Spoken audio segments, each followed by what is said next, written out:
In Pittsburgh, a tearful vigil for the victims of the mass shooting at the Tree of Life synagogue. From President Trump, a condemnation of violence and a plea for unity. We condemn the historic evil of anti-Semitism and every other form of evil.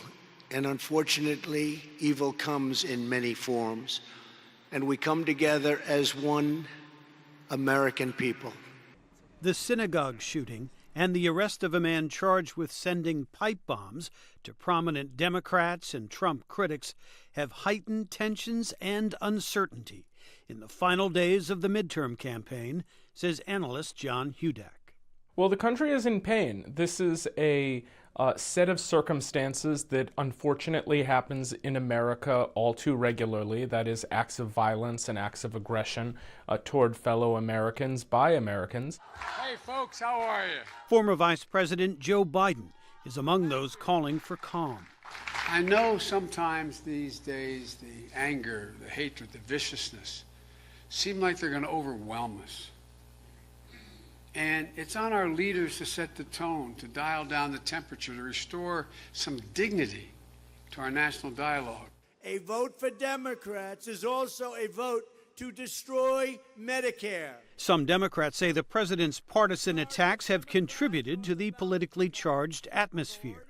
Not true, says White House Press Secretary Sarah Sanders. The very first thing the media did was blame the president and make him responsible for these ridiculous acts. That is outrageous that would be the very first reaction. For his part, Trump has vowed to campaign aggressively right up to Election Day on issues important to his supporters, like immigration.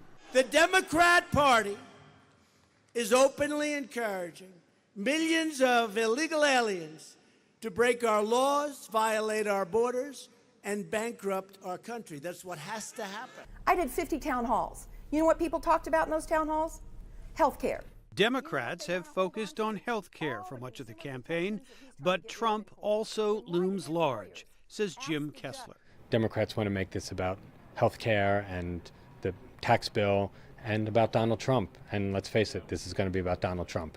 You all ready? Democrats expect to make gains in the House of Representatives, but Republicans are favored to hold their narrow majority in the Senate, says John Fortier. And some of what has happened in recent days with the Kavanaugh hearings and Republicans kind of coming home as a party are helping in that area. So it'll be mostly a win for Democrats, but with a probably bright spot in the Senate for Republicans.